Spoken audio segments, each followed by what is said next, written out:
Alrighty, let's see if this notification will get sent out to people. You never know. You never know.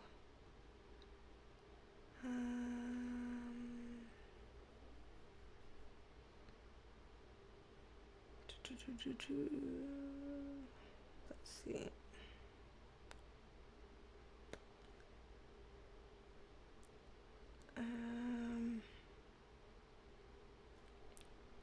Okay. All right. It's working. It's working. Yay. Hello, Nicole Couture and MZ Nora C. Hello, AM and Highest Penguin. Love the name, Highest Penguin. That's just too cool. Jennifer Duran. Hello, y'all.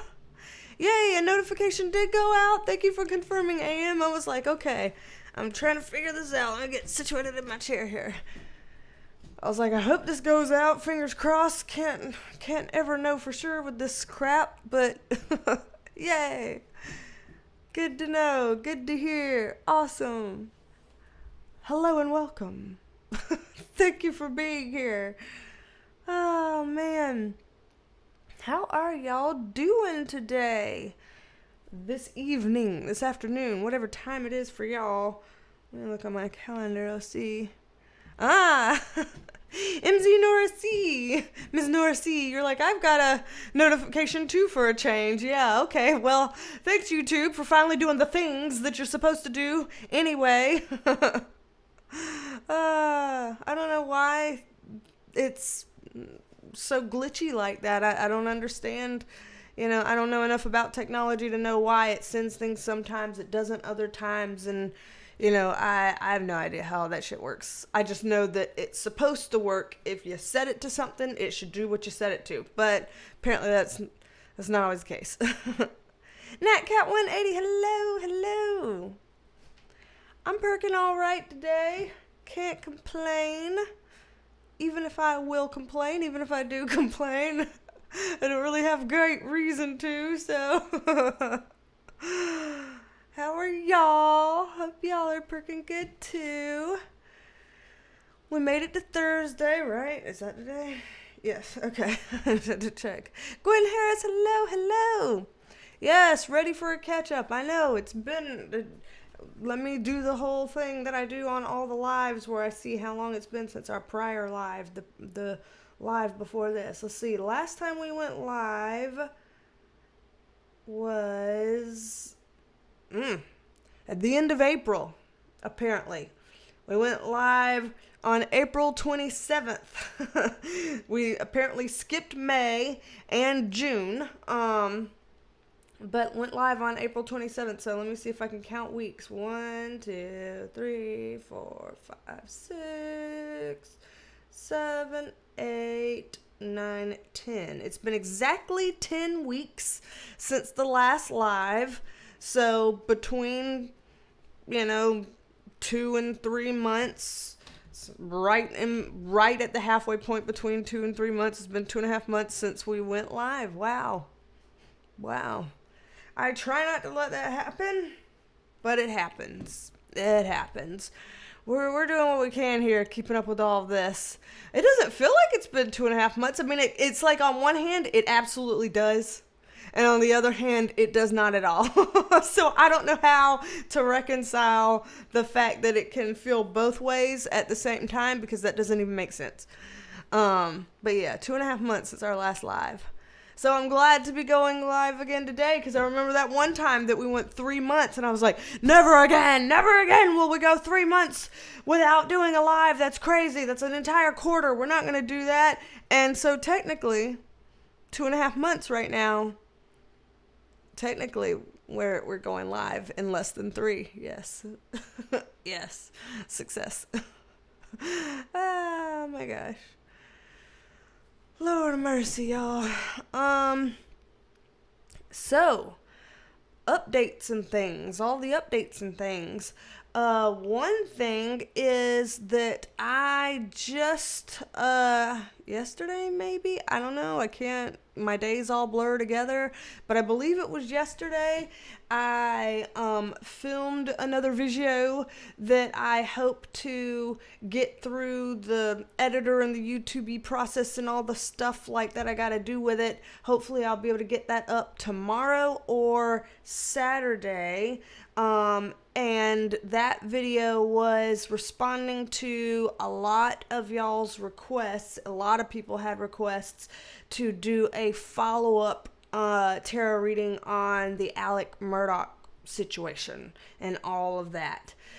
So I looked through the questions that y'all had put down and tackled the major ones that kind of were repeats that people wanted to look into, and that reading, as you can imagine, was a shit show. It was a shit show. I was like, oh, I was like, what the hell? As I was reading on it, I'm like, wow, okay, what are y'all doing to me, making me read all this? Oh my God. But it was a lot.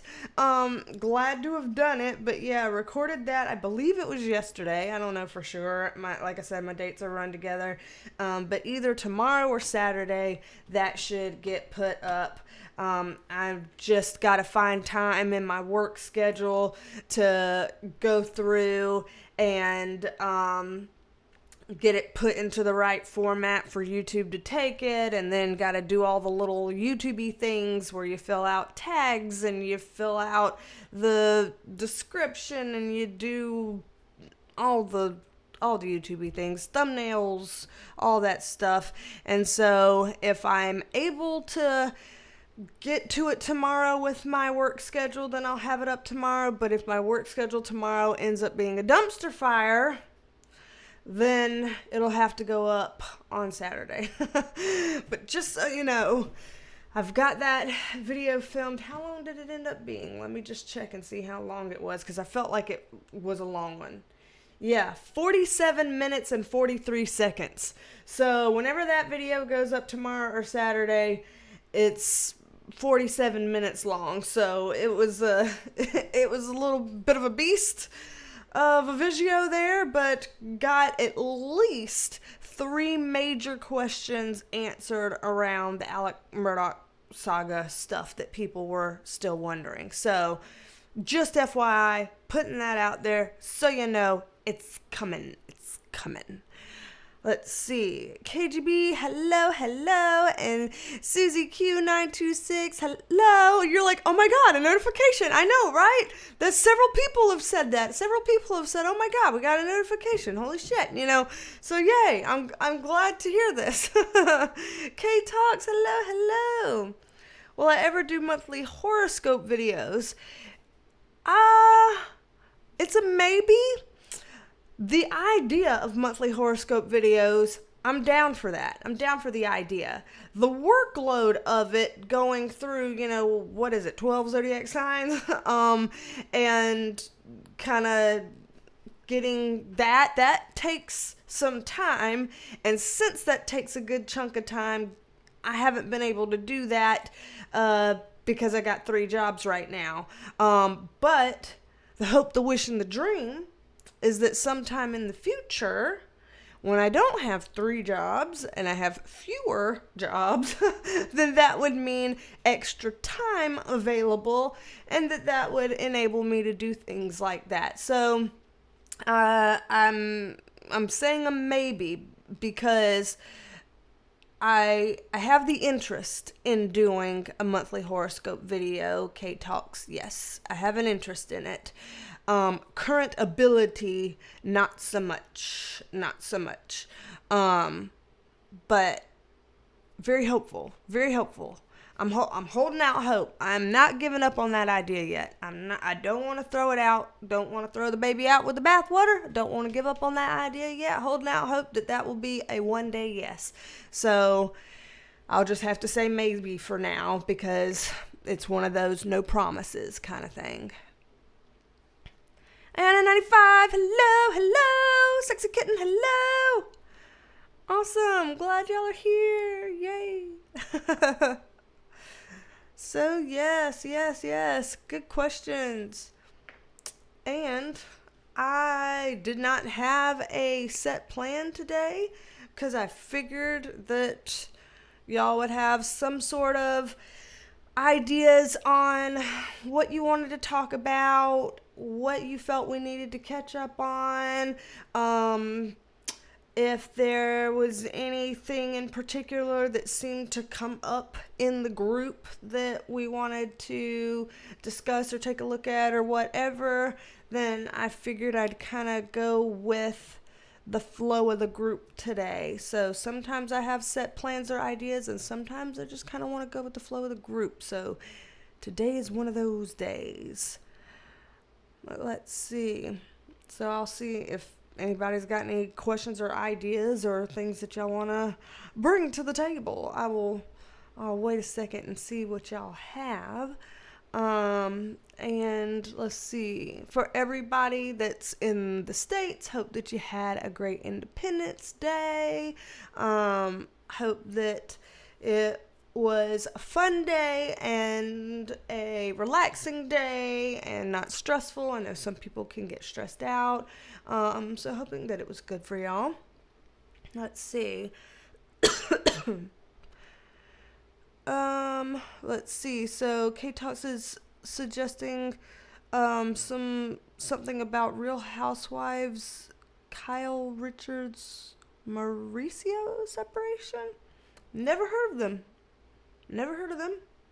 Doesn't mean not open to it, just haven't heard of that. Let me see. NatCat180 says, B, are you affected by the Canada forest fires? We're still dealing with the smog. Oh God.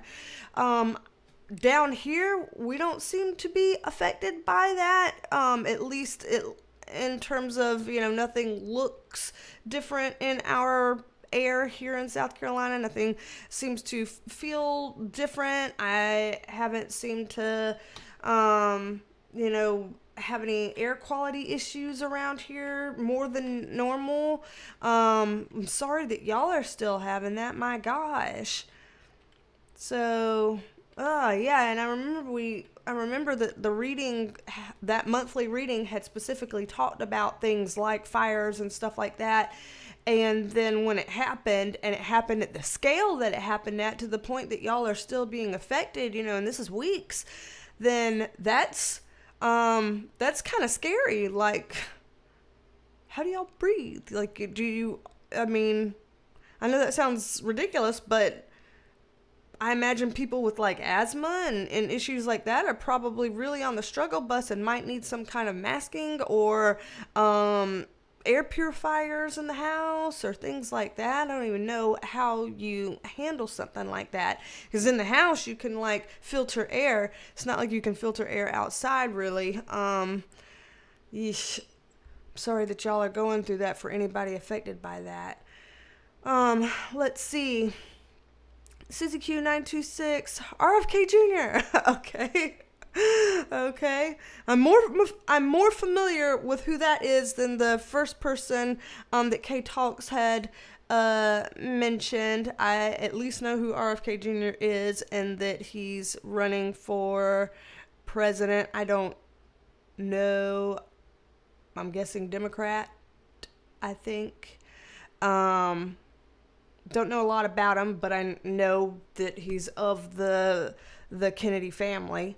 So yeah, that could be an interesting read. We did like a future of Trump and a future of Biden, and people have asked, I've heard people ask for a future of Ron DeSantis, and now the RFK Jr. could be another future of. I need to start taking notes. That's what I need to do. Let me get out handy dandy notepad. This notepad was gifted to me. I wish y'all could see that. You can almost see it, yeah. It's like part pink and part, you know what? Hold on. Let me see here. Come on. There you go. You can see now it's a sky. It's got blue up top and pink on the bottom and little clouds. It was gifted to me by one of you. So thank you. Let me write this down. So I have this. So future of, because these are good ideas. These are good ideas. I've got so many notes from all these requested readings, but it's like people request all kinds of readings all the time, but I know what I'm going to do whenever I'm like, okay, I'm about to film, so let me do a little opening prayer to my guides, and whenever I do that, I'm like, okay, guides, when I go to look through this list of requests, please help the topics that are what I should do right now to stand out and pop out to me, help me feel inclined to do one of these or several of these, what looks good kind of thing. And I'll start looking through the list, and the ones that I'm like, I resonate with that reading. Ooh, I resonate with that one. I resonate with that one. And that's how I pick from the requests. I take, the pile of requests that y'all give me, and I do my opening prayer, and I pick the from that whichever ones I feel most in resonance with at that time after my opening prayer. So that's how I do it. So I like having these lists of things. So let's see, future of ... We have the JFK Jr. and somebody else had said DeSantis, the future of both of them. But then I don't know anything about Real Housewives, but I don't know if that doesn't necessarily prevent me from being able to do a reading on it. I'll write it down. I'll write it down. It can't hurt to write it down, right? Let's see. So, okay. Alrighty. Let's see. Sugar Sean, hello. You're like, hey B, hey all, long time since I caught one. Well, it's a long time since we've been on one, so you might have caught the most recent one that was 2.5 months ago. We did the math a while ago. It was literally 10 weeks ago to the day that we did our last live stream. 10 weeks it's been, so exactly 2.5 months since the last live stream. So some of y'all that feel like it's been a while since you caught one, you might have caught the last one, and it just has been a while since we done one. Oh my God, Southern as hell. Since we had done one. Since we've done one. Since we did one. There. Let's just do that. Damn. English doesn't come natural to me. I'm sorry. Let's see. AM, would you be willing to do a reading of the Highway of Tears?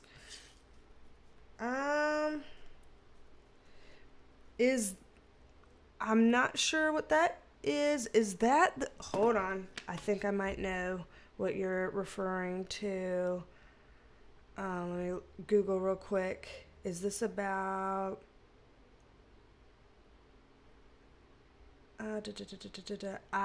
Yep, that's what I thought. I was like, hold on, I've heard of that before. Why did I hear about that before?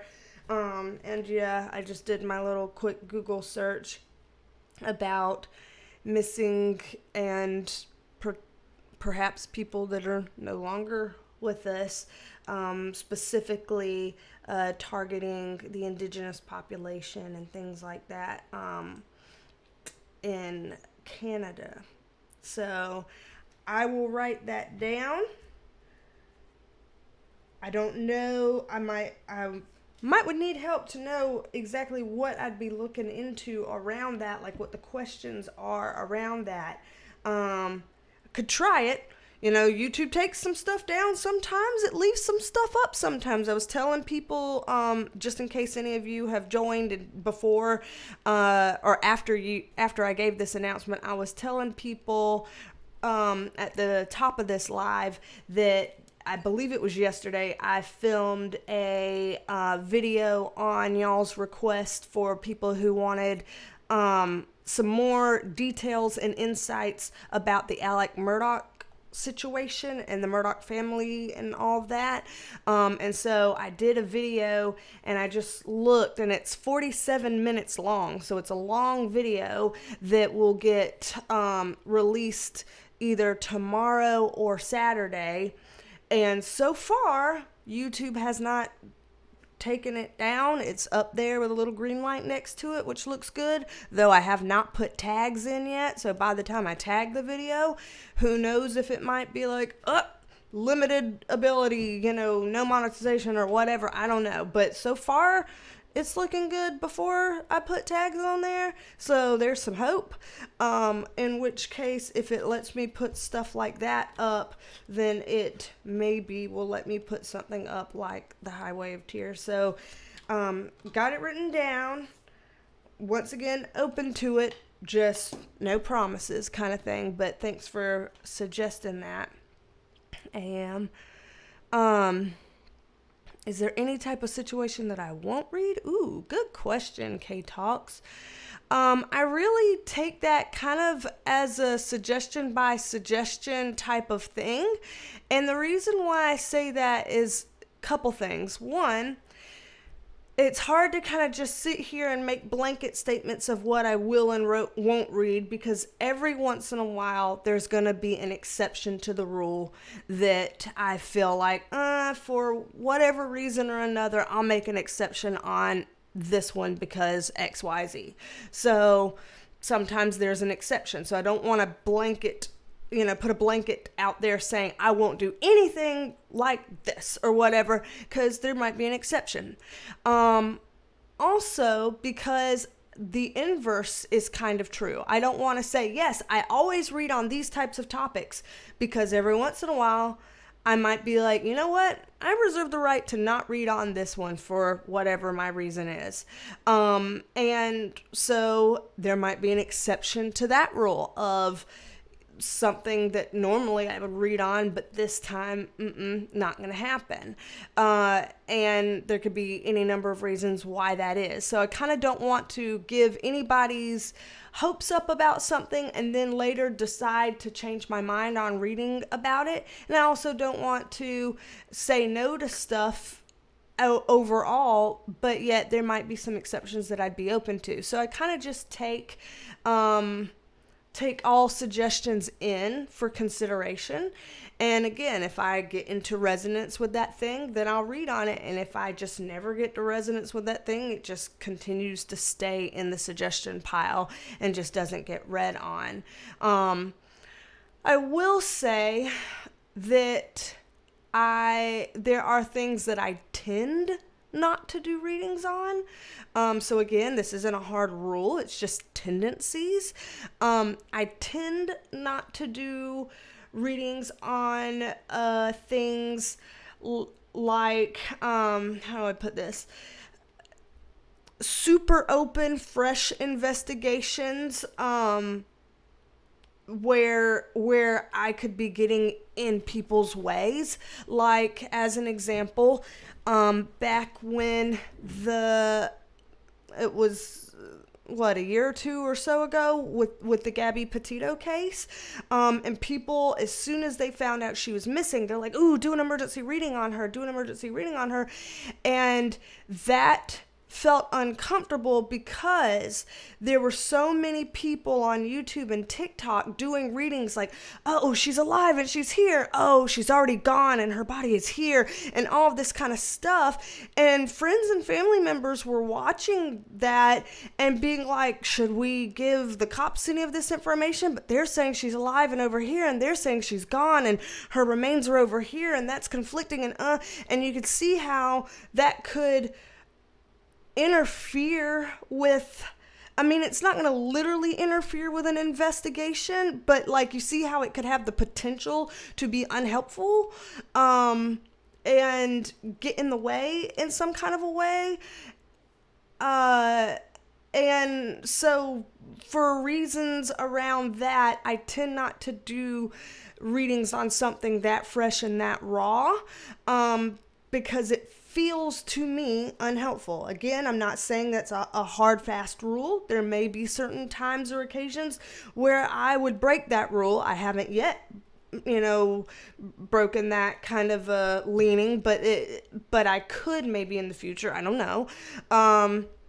So I tend not to read on things like that. I tend to wait a little while until a little bit, at least, of the dust has settled, so that there's kind of a good grip of folks knowing what they're looking at and what's going on. And so if I'm just talking in my own little video, it feels more like, you know, a sidebar commentary than somebody trying to get in there and, you know, interfere or something. I don't know how to explain that. I hope what I'm saying is making sense, because that's kind of hard to explain. But that's one type of thing that I tend to steer clear of. Let's see. Any other things that I also tend to steer clear of readings that are purely like, how do I put this?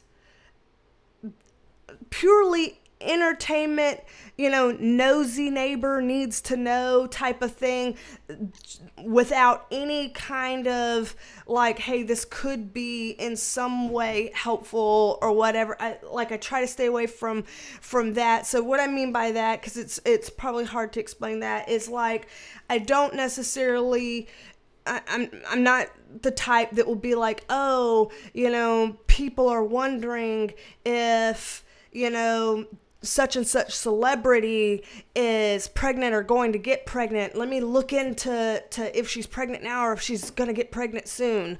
You know, that is such a minute detail about someone's super personal life, to the point that it only serves our nosy need to know, and there's nothing really in a bigger context that can be gleaned from that. And so I tend to stay away from that.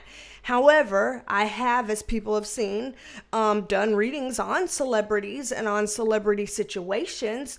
And usually when I'm reading on those, I'm reading about things that have already been in the public discourse. So it's something that people are talking about publicly, even if it might be about the celebrities' private lives. For some reason, it's stuff that's out there that's being talked about publicly. And so I'll join the public discourse about a public figure.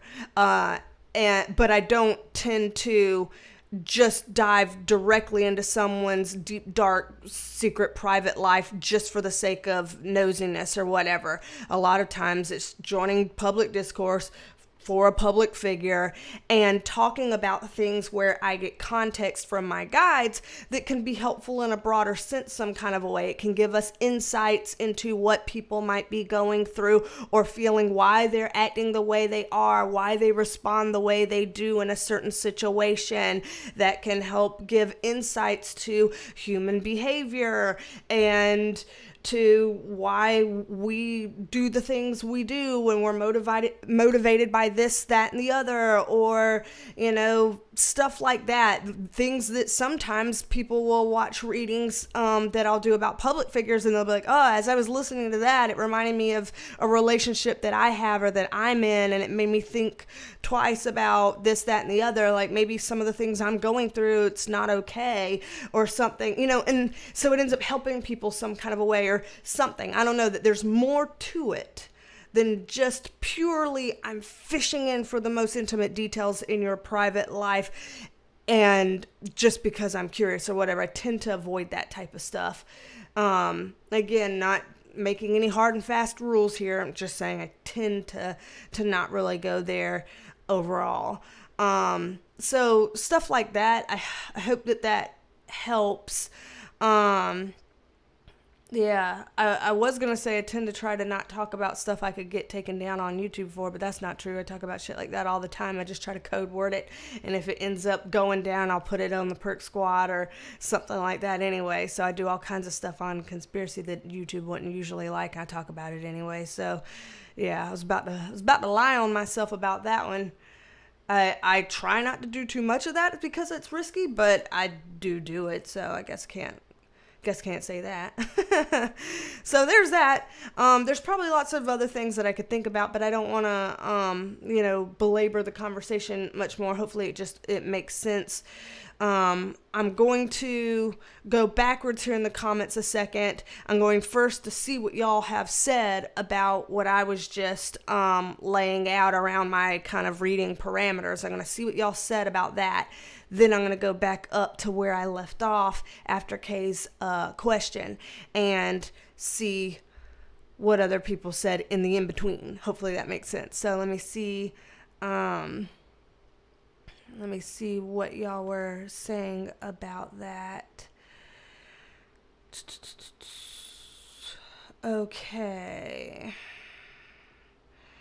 I don't think that I'm getting anything that I need to respond to on that part.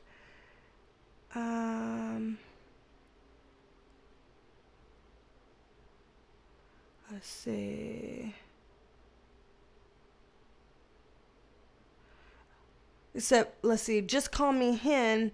First of all, hello, Just Call Me Hen. Welcome. Second of all, he said, don't get yourself into the situation of a woman who is getting sued over accusing a professor of committing / orchestrating the Idaho murders in a reading. What? Okay, first of all right. Don't get hot-headed. We all know my natal chart is 65% fire, and my, core 3 signs, my sun, moon, and rising, are all fire signs. So I kind of sometimes get like that first, and I have to pull myself back in. But just hearing that someone did a reading and made an accusation, a literal murder accusation against somebody in a reading,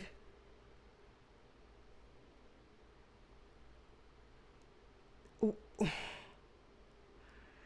right, this is going to sound insensitive, but it's the first way my brain did this, and I can think of all the disclaimers later. The first thing my brain did is play stupid games, win stupid prizes. That how irresponsible can you be as a reader to make accusations labeling someone a murderer?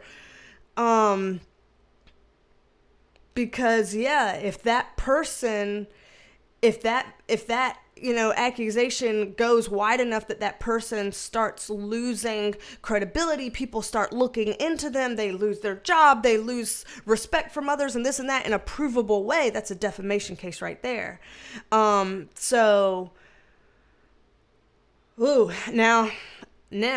the backtracking part. I said my mean stuff, or what feels mean to me, to be like, irresponsible, win stupid games, win stupid prizes, whatever. Like that's me being, fiery here, pulling it back. I didn't see that reading. I have no idea what that person said in the reading. I don't know if they were clarifying anything, that they were just, talking about things that are only alleged, and, that they're just making speculations, and that there's, no provable way or whatever. Like, they may have done all the caveats and still are getting sued. They may have done that. I don't know if they did the caveats and all the things. I was just kind of shocked in seeing that comment. And so I was just kind of responding to my shock. But, in dialing it back, I don't know. I don't know how much of the benefit of the doubt I should be giving this reader, because I don't know what went down. I didn't see that video. I'm just a little shocked to read that. So, woo. Yeah. Okay. Let's see. And anything else that I missed on that? GeneXO says a TikTok tarot reader did that. That's why I'm not on TikTok. I mean, I know, never say never. One day, maybe I will be on TikTok. Never say never. But one, I suck at brevity. Y'all know, I just said the video that's going to be released tomorrow or the next day on Alec Murdoch is 47 minutes long. I suck at brevity, okay? I don't know how to read anything in TikTok speed. I just don't. So that's one thing that has me not being on TikTok. And the other thing that has me not being on TikTok is that TikTok psychics and readers have such a bad rap, and I haven't watched them, so I don't know for certain if that bad rap is like undue and not fair for them to have such a bad rap, or if it's deserved. But I will say the few things that I have heard and the few things that others have sent to me and I have seen, to me, justifies that community in getting a bad rap. Like, you play in mud and get labeled a pig is what happens. And so I was, I would literally feel shame and embarrassment to say I'm a TikTok tarot reader, because of what I've heard that community is and what they're kind of thought of as. I would feel embarrassment and shame saying that I'm a part of that. Now, that's my own problem. That's my own thing that I would have to work through. I would have to work through my own embarrassment and shame, because that's a me issue, not an other people issue. That's a me issue. And they may not all be, so bad. For me, it would be hard to do tarot justice in sound bites, because again, this is a spiritual practice. It is channeling spirit guides and things like that. It's not, sure, we do these things because there's an entertainment value to it, but it's not purely just entertainment. You do have to have some sort of a reverence to it, and a sort of a respect for it and about it. And there's a balance there. You can be entertaining, but still, have some balance by having respect for what you do. There you can be both, but there is a balance there to it, and I personally, at least right now, would find it difficult to do that kind of a balance on TikTok, where the only way that you're going to get seen is if you do the catchiest, most salacious thing that, so that people could see it and it could go viral, and you got to do things so fast. So what's going to get people's attention in such a fast little short form soundbite is if you say something like, what? And so the only way that I could say things fast in little sound bites that's like, what? And gets people attention is if I strip all reverence out of it and I just, hone in on the entertainment part of it. And my concern with that is that I would be digging my own grave to do something like that, because the more you start doing that, the more you start losing your balance between entertainment and respect and reverence, the more you start making yourself susceptible for human and spiritual interference in ways that you don't want. The more people expect you to do salacious, quick, dare I say, trashy type quick things, and then you're focusing on that, how on earth are you channeling anything quote unquote divine, or of the light? I don't know. That's tricky. I'd have to think on that, and I haven't spent time thinking on that, so far I have decided that there's not really a way that I could do that, and so I haven't put myself on TikTok.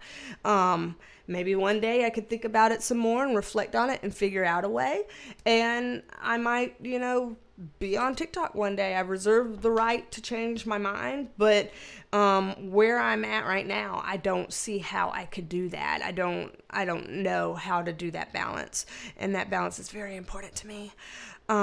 So yeah. Just call me hen. She is standing by her accusations? What? No. Oh, no. No, what? I have too many thoughts at one time to be coherent, first of all. Second of all, I don't want to come off sounding judgmental or holier than thou, because I don't think of we're all learning. We all learn every day, and we all are trying to become better versions of ourselves every day. And so it doesn't really help anyone for me to say anything judgmental or shaming towards her about that. I will just say that is hard to hear, and hard not to have judgmental thoughts pop up about, like, how on earth someone could think that that's okay or right, or that there wouldn't be some sort of ramifications and consequences for them doing that, like, and how to consider yourself a reputable tarot reader if you're going to conduct yourself in that way. It does make me feel like she's contributing to giving readers a bad rap. At least from this short bit of information that I've seen and heard. Again, I can't know everything for sure. Haven't seen or heard any of this firsthand. But, whew. Yeah, Gene XO confirms that, says no, she was being crazy and straight up accusing. Yeah, NatCat180's like, that's wild. I agree. Honestly, that's the best way to say it, NatCat. That's wild. That's wild. Oh God, what? Sugar Sean, what? You just said, nah, that lady said she did it like she was the lead investigator and had all the evidence. Please no. Please no, y'all. Like, I'm about to get the angry giggles. Y'all know what, like, when you start laughing because you're, like, for real mad? Like, I'm trying not to let the fire take over here. I got the fiery energy here. I'm trying to, not let that take over. I like to be level-headed whenever I can. But Sugar Sean says that lady said she did it like she was the lead investigator and had all the evidence. So she said it with her full chest because she knew. Okay. Okay. Tarot 101, please just don't do that. Okay? Tarot 101, please just don't do that. There are several reasons why to not do that. You are breaking legal standards by doing that, because with your only evidence being your cards or whatever she's channeling, with that being the only evidence, then you don't have evidence that a court and law enforcement would accept as admissible evidence. So you cannot make accusations without evidence that would be admissible to law enforcement and courts. So don't say anything like that for legal reasons. Don't make accusations like that for moral reasons, without, again, having the type of evidence that is admissible and acceptable to courts and law enforcement. 3, if you're going to read on things and you do feel, for whatever reason, convinced that you're seeing that this person is behind something, then if you must deliver that information, in your mind, you feel like you just got to say it, then you better set up all your disclaimers in all the way. You better say, okay, this is all alleged. I've got literally no evidence besides me just looking into my cards here, but I strongly feel like this person here could have had something to do with this. This seems to be coming up here to me. It feels compelling to me. So I'm just going to say that they could have something directly or indirectly to do with this, because I'm seeing this here. I feel compelled to say it, but I've got no proof. This is pure allegation. This is just a girl reading cards. You really should take things like this with this level of seriousness with a grain of salt, but I just feel like I gotta say this. Like, if you're going to say something like that, which, again, for reasons number 1 and 2, you probably shouldn't. But if you, absolutely feel like you are going to, then at least do that third step there, where you're putting all of that out there in a responsible way, such that people will look at that and be able to decide for themselves, no, I don't really want to take that seriously, because there's all these ways to disprove that. She's got no real proof. She's got nothing. It's just a feeling from cards. Okay, what does that say? Whatever. It gives people the room to decide what they think and feel based on the information you delivered, and you're being clear that it's just something you have a hunch about, whatever kind of way. And then you're not pursuing that. You're not harassing the person. You're not harping on this. You're not trying to get involved with that person's life and interfere in some kind of a way that can, destroy them based on your no evidence. You're trying to be responsible to the reading by being honest about the information that you feel like you see, but you're also being responsible to the process of tarot and yourself as a fallible human being that could potentially make mistakes and misread cards. And then you're also trying to be responsible to the law, to morality and ethics, and to others in letting people know where this information is coming from and how holes can be poked in that. Just all the things. I could probably go on if I had even more time to think about it, about all the different do's and don'ts and, ways around and all the kind of stuff. But at some level,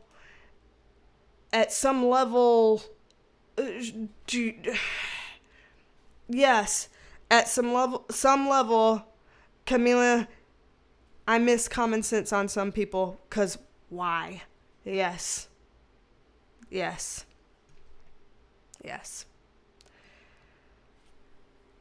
Oh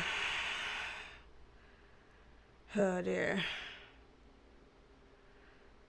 It's tough. And so I'm seeing from this love, this love is saying she's a psychic medium and very spot on in her readings, and she doesn't use cards. And so I think that it's awesome that she has a method that works for her as a psychic medium, that she doesn't feel that she requires tools, and that she's got a good track record here. She's, you said that she's spot on in her reading. So all of those things are good. However, there's just, it's just what, right or wrong, good or bad, legally we have certain thresholds of responsibility we have to uphold, or else you do put yourself at risk for getting sued for defamation and things like that. That just does happen. And so, even if she is, I'm taking your word for it, even if she is a very talented psychic medium and very spot on in her readings, she's not immune to getting sued if she delivers information, quote unquote, improperly, as it refers to legalities, and making herself legally vulnerable and susceptible to being sued for defamation or things like that. So, I don't know. I feel like, even the best of the best out there should find some kind of a way to deliver the information that they feel so compelled to deliver in a way that covers themselves legally, because that's what's responsible to them. It's responsible to others in society. It's just the responsible thing to do. So, and apparently she failed to meet that threshold legally if she's now susceptible to getting sued. So that would be a problem, even if she might be really good. And I don't know if she's really good, because I have no idea who this person is, but I want to take you at your word on that, this love, because it seems like you are familiar with her work. So maybe she's great. That's just that was a misstep there. Let me see.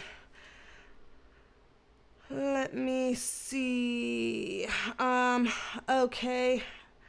I need to go back up at the top and skim through any of the things that I might have missed earlier, because I think I missed some questions earlier after I had answered one of K-Talk's questions. So yes, I found it because Kay had asked me if there was any type of situation that I won't read, and I did respond to that. So the next, let's see, so Kay asked another question. Can I read the Biden student loan situation? Will any relief come for student loans? I can put that down. Let's see. Okay. All right. I got it written down, so that'll be on the considerations list. Okay. So Highest Penguin, I love that name.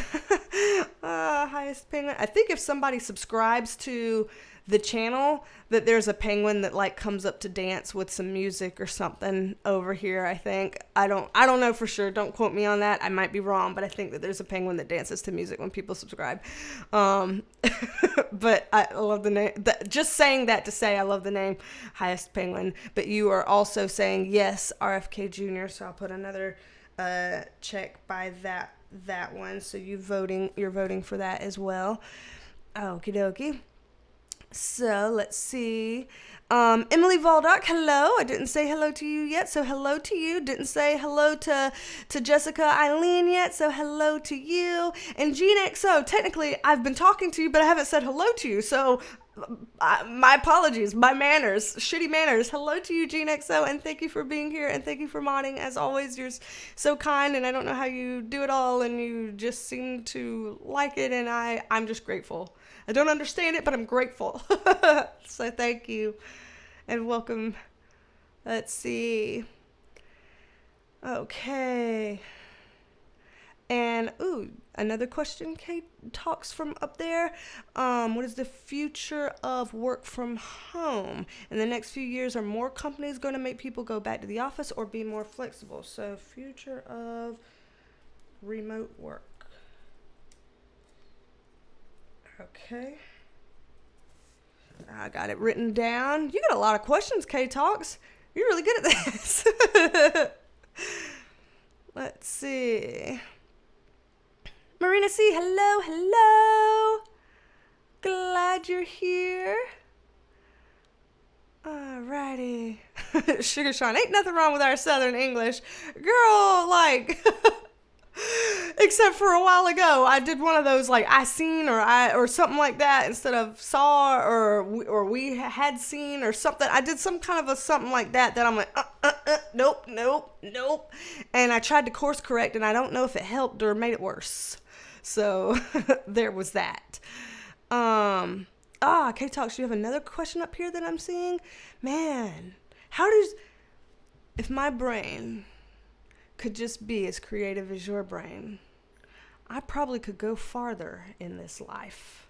I don't know what you do for work, Kate Talks, but whatever you do, you must be the genius in the office. Because, like, your brain's on fire in all the best ways. What do you do? Okay, so you're saying, would I do any missing children from Center of Missing and Exploited Children videos, the ones that haven't been done in the news that could use some attention? Good question. And that's kind of in speaking to what you had asked earlier about, what kind of things are you comfortable with doing versus not. I probably would not be comfortable in doing that. And the sad reason why, which I guess, sad to some people, responsible to other people, however you would want to frame that, is that I would worry in the back of my head, what if I get this wrong? And this is about kids. And what if I get this wrong? Like in a way that is so incredibly unhelpful to people trying to find and locate them. Like there's something about that feels like a lot of pressure to me. And if I feel that worried and that pressured to like do right by them, because what if I get that wrong? And oh no, I would feel so guilty and I would feel so, bad. And that just having that type of a headspace would probably interfere with my ability to get a clear read on something. For the same reason is that I don't tend to read for myself, because when I'm reading for myself, I am like so in the weeds in all the details, so invested, so in it, that it's hard for me to zoom out to a space of neutrality and peace about the topics to read clearly. And so I tend to, if I try to read for myself, I tend to pull cards that shows me the scariest, worst case potential that could possibly happen. And a lot of times it comes out inaccurate. And so I tend to not be effective at reading for myself. And a lot of people who, pull cards are in the same boat, that they tend to not be super effective at reading themselves. Others can, some can, just a lot can't. Most of us can read ourselves if we're doing like oracle cards to get like guidance, from the divine, from our spirit guides, from light beings, from angels and stuff like that. So we tend to read ourselves well in terms of getting guidance. But in terms of like predictions and knowing all these nitty gritty things and stuff like that, a lot of us struggle with that for ourselves because of not being able to get to a peaceful neutrality, kind of zoomed out. We're just too in it, and we're too attached to particular outcomes that we hope so much to see, and particular outcomes that we're so scared of seeing. And so it's hard to read. So that, because of that emotionality, I tend to recuse myself from trying to read for myself on YouTube. And for those similar reasons, I would probably not feel comfortable with reading on missing and exploited kids, because I would be too terrified to have that be the video that I mess up, that be the place that I get something wrong. All these videos, got a good track record, but let it be that one that I screw up. And just having that kind of pressure and anxiety about doing wrong by freaking kids and things like that, I'm scared that I wouldn't be accurate, or that I could risk not being accurate or something. I don't know. I feel less comfortable about that than some other ideas that you've brought up that I've written down. So I've got your other ideas here, but that one, yeah, I could see how I'd be too emotionally charged to get to that place of peace and neutrality to effectively channel. I have had some readings before that people who are longtime, channel viewers here, longtime subscribers, I've had some folks before that have heard me say, I didn't do a reading on this or that or the other because I have, too much of an attachment to an outcome, or too much of an opinion on the matter, or things like that, where I've had to kind of be like, I don't know if I will be able to read on that accurately. So there have been a few times where that's happened in the past. People who've been here for a long time might remember those. But good question. Let's see. Bruiser Bites, hello to you. And you said it's been a long time since you caught a live. It's been a long time since I've done a live. We checked. 10 weeks. So 2.5 months it's been. Shoo. Let's see. Gwen Harris, hello to you and welcome. You said, would I be interested in doing a reading regarding the aliens crash landing in Vegas a couple of months back? It made international news and then it's quiet. There's an aliens crash in Vegas. Let me write this down.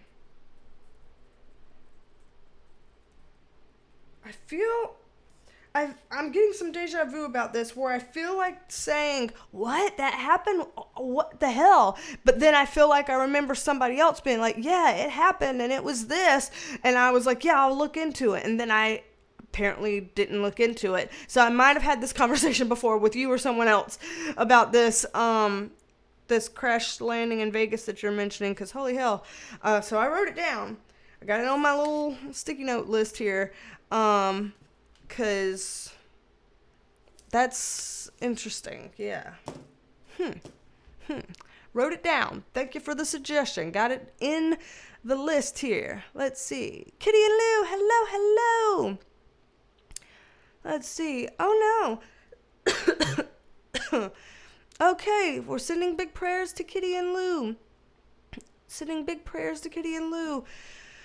I hate this housing stuff and how things are with housing and incomes and stuff. It's super challenging for people right now. That's why I've got 3 jobs right now, because I'm just trying to make sure that I got everything covered and then some and all this stuff. But 3 jobs is driving me, bonkers internally. And so I would not recommend it for people. But, so yes, sending prayers your way, Kitty and Lou. I'm sorry that y'all are going through difficulties like that. Heavens. Let's see. And now I think I caught back up to where I had gone before. So glad to be caught up there. Let's see. The Astroworld tragedy. I think that... No, wait. I did a video about the Astro... addressing the Astro... Silver Wolf. Yes. For 34 months. Holy crap. 34 months. Holy crap. What? Is that a thing? Is that what the thing says? It's been that long? We've had it that long? Holy cow. Okay. First of all, thank you. Second of all, hello, Silver Wolf. Third of all, I'm using sticky notes. The sticky notes. Silver Wolf. The sticky notes. Third or fourth of all, I don't know which of all I'm on. Third of all, fourth of all, I don't know which of all I'm on. So back to it. Yeah, maybe I didn't do a reading on it, and I just made a video addressing people who are wanting me to read on it. I can't remember, but I know I did a video on the Astroworld thing, Natcat 180. I just don't remember what I said in the video, how I went about that. So, can't recall. That's been a minute. Let's see. Oh, it's funny. I just see K-Talk says, have you ever read yourself? And I just answered that question without even seeing that you had written that yet. So, interesting. So, there you go. There was your answer about reading myself. I was mentioning that up there. And Camila Anselmo, I don't know if I said hi to you. I know I talked to you a second ago because I was agreeing with the common sense comment. But hello and welcome and thank you for being here. I didn't get to say that part. And thank you for sending prayers to Kitty and Lou. Because yes, absolutely. Goodness gracious. Wow, for real, K-Talks, how are you this good at questions? Like having all the questions. You have more questions here. I don't know. I'm in awe of your ability with this. I hate to keep, harping on it because I don't want me harping on it to make it sound like I'm being disingenuous or something and that I'm actually picking on you or whatever, because I'm not. I am actually very genuine about how you're able to come up with all these questions. There's something in my brain that doesn't let me do that most of the time, and it would really help if I could do that. So that's just awesome. You said, can you give us some tips to be more intuitive and connected to our guides? I feel like there's a lot of those types of tips in some of my videos. So some of those like mid-monthly videos where I'm channeling spirit guides and angels and archangels and stuff, a lot of those mid-month videos have information about becoming more intuitive or connecting to spirit guides and things like that. And certainly I know for a fact that on the Perk Squad, and I know you're a Perk Squad member, K-Talks, on the Perk Squad, the extended version of those mid-monthly videos, where we're channeling spirit guides and angels and stuff like that, those have a lot of pointers. They've been giving a lot of pointers about getting connected to our guides and channeling our angels and helping ourselves to kind of get more into our own intuitive sides and our own intuition and things like that. And so over there in the Perk Squad, where you are already, there's those mid-month videos have a lot of that. So thanks for bringing that up, because yeah, that's a good thing for people to know that we have that out there. And I think that there's also probably some videos on the main part of my channel that aren't those mid-monthly videos that also speak to those topics. I think there's been some questions like that in my old Q&A videos that I've answered, and there might be some other videos where we talked about things like that, spiritual things like that, on the channel. I just can't think of the names of those videos right now, but and certainly I can always talk more about it. It's just those are some places to start for people who would like some resources that are already out there. There's that, but there's probably more than that I can do too. So good point. Thank you for that. Let's see. Chrissy Hansen, hello, and welcome. Never late, because there's always a replay anyway. So at any point, people can catch the replay and be exactly where they want to be. Let's see. Alrighty. Let me catch up. Okay, so now I'm back down to where I was when we were talking about the tarot reader on or psychic medium on TikTok.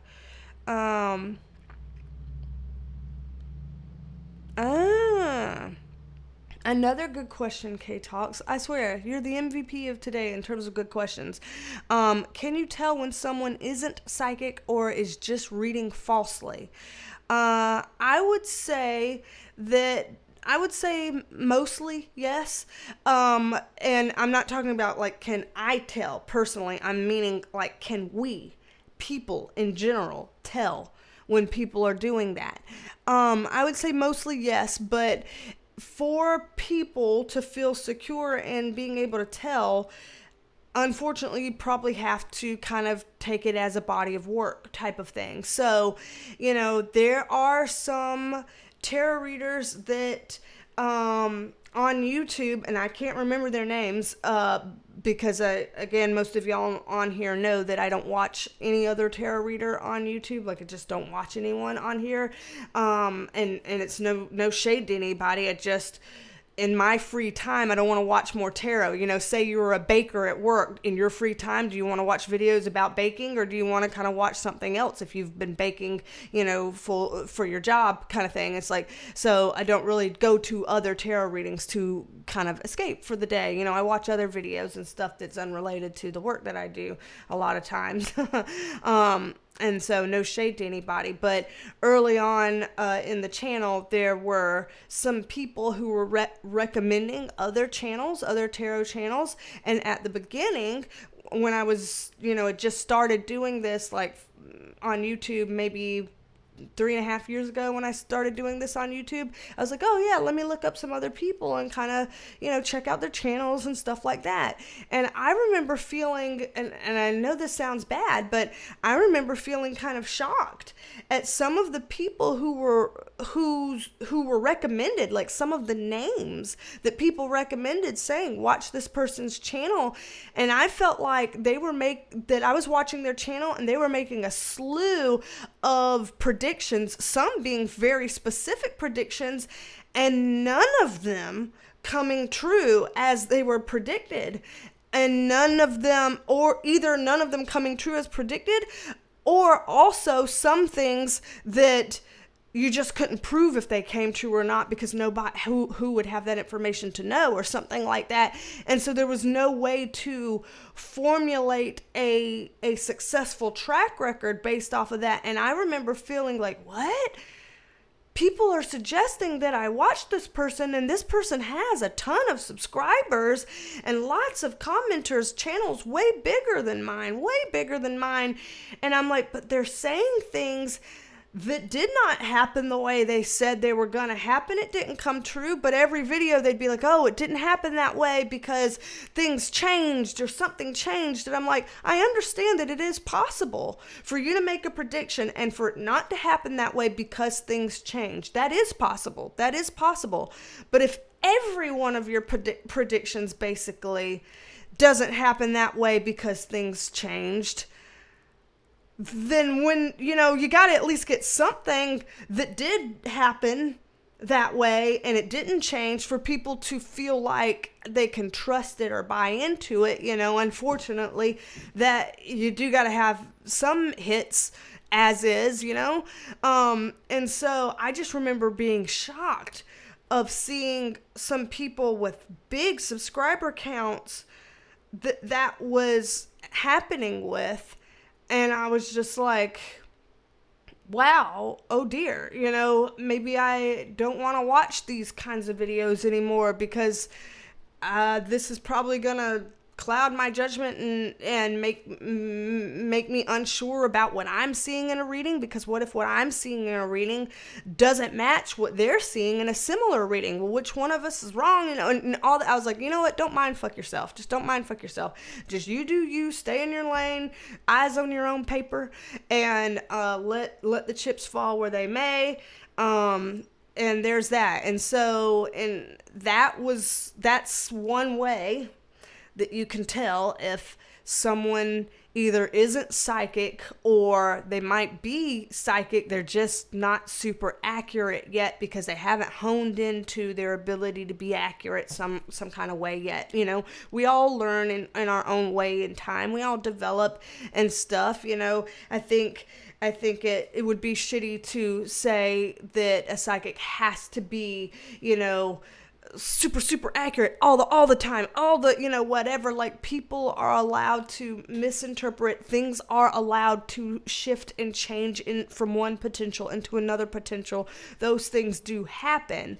It's just that you should see something coming from that tends to manifest, and happen and have some sort of proof and stuff like that. And if you tend to not see that, then I would maybe give a little less stock in their readings until they can work on their intuition and hone their abilities such that they, start to produce a verifiable track record. And so I think that they should have the opportunity to do that. I just think that people maybe could take things with a grain of salt a little bit until they do. But is there a way to just know right off the bat, seeing someone you've never seen before, are they being for real or no? There's not always a way to know that. There might be some telltale signs of being able to know one way or the other, but there's no way to, with certainty, to know just from looking at someone you've never seen and then you're watching them just that one time. It would be a guess. You would be guessing. It might be an educated guess, but it's a guess nonetheless. So I hope that makes sense. But yeah, I was kind of shocked by that. And that's similar to, I don't know if I should say this, because I'm so not trying to be rude, I really, truly am not. Like, I take no pleasure in talking like this, but there was also one person one time whose name came up a lot in my readings, again, near the beginning, and it was somebody saying, hey, this is a great psychic medium. You should go check out her channel and see her or whatever. Like, she go look her up or whatever. So I did. And I was like, you know what? Let's have people support other people. I don't consider myself, a medium per se. I don't see deceased people. I don't hear deceased people's voices. So let me, have a reading with her and for my own family and stuff like that. And so I paid her, decent money to have a reading for my own family. And when I say she got nothing right, I mean, she literally kept saying, you know, things like, so, and this and that, how do you receive that? Does that feel right to you? How do you, you know, can you understand that? Does that make sense to you? And whatever. And she kept asking questions. And I had a sinking feeling like the answer is no to all of this, but maybe I'm doing this wrong. Like, maybe if I had more time to think about it, I could confirm something you're saying. Or maybe if maybe you're close to what it really is, but you're not quite picking up what it is. Like maybe, you know, saying, oh, I think it's, you know, a maternal grandparent. Maybe you mean paternal grandparent or something, where there is something going on with the grandparent. You just got the wrong one switched up or something. Or, you know, like I'm just kind of trying my best to be like, well, maybe, you know, maybe she means this, or maybe it's coming from here, or maybe, but I just stayed confused the whole time. And nothing seemed to click. I couldn't make it click at face value, and I couldn't even kind of force it to click in any way after trying to finagle a slant fit. I couldn't get that to fit either. And we ended the session, and I just felt so guilty. Like, I mean, I guess you shouldn't feel guilty for you paid decent money to get nothing out of it. It was kind of like a throwaway money, but I just felt guilty. Like people were suggesting her, they were recommending her, like, you know, not that they were recommending her private sessions, they were recommending her channel. So I don't know if any of them could speak to how she did private sessions with people. But still, I don't know. I felt guilty, and then I'm like, never do this again, B. You've learned your lesson. So I stopped watching other people that do this line of work, and I stopped trying to reach out to people for private stuff too, because then I feel like in my head I know that those people didn't work for me and didn't seem accurate, but I don't want to say that, because what if I'm wrong, or what if it was a fluke one time that they weren't? I'd hate to tell people, here's the name of the people I don't trust with that, because I don't want, you know, what if it again was a fluke for me, or what if they've honed their craft since then and they've gotten better, you know, or something. I don't want to be the one to ruin things for them. And so I was like, you know what, this is a lot of pressure. And nobody's putting the pressure on me but me. You know, that was me. That was a me problem that I created for myself. And so I was like, you know, and I'm going to solve my own problem by just putting distance there, and I'm just not going to get involved with that. So that's kind of where I stand with YouTube, psychics and mediums and tarot readers and shit like that. 'Cause I have a hard time internally, you know, reconciling stuff like that. So great question again. But yeah. Whew. Okay, let's see. Let me see where am I at in the comments?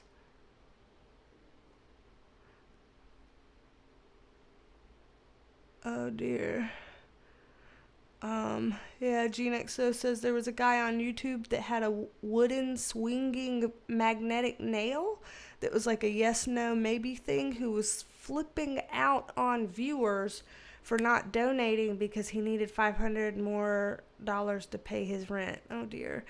And he said people on TikTok make hundreds per live stream. Why can't he make that kind of money? Because we're just not guaranteed it, and we're not entitled to it, you know? Does it suck sometimes if I were to see a live stream or a channel with content that I feel like is unhelpful, dangerous, vapid, useless, not helping people or society in any meaningful way, etc. And that was my view of how I perceived them. But then I saw that they were raking in lots of views and donations, and the channel was lucrative and this and that and the other. Is that going to make me feel some type of way? Sure, I'm human. I'm going to be like, damn, why the hell do they get that? And I'm like, you know, whatever. Sure, you're going to think that way. We're human. We do that. We think that way. But then you take a moment and you're like, okay, let me sit with that. Let me sit with that for a second. Is there any reason why anyone is entitled to give me subscriptions, to give me views, to donate money to me, to purchase private readings or things like that? No, I'm not entitled to any of those things. None of those things are guaranteed. That is why I tell people, and that is why a lot of people tell people, if you're going to do things like YouTube, you're doing it because it's something that you enjoy and that you feel like, I want to share this with other people, whether I want to share it because I feel like they might enjoy it too, or I want to share it with other people because I feel like they might get something from it emotionally or spiritually or psychologically or mentally or something, that they might get something from it. And I want to share that with them.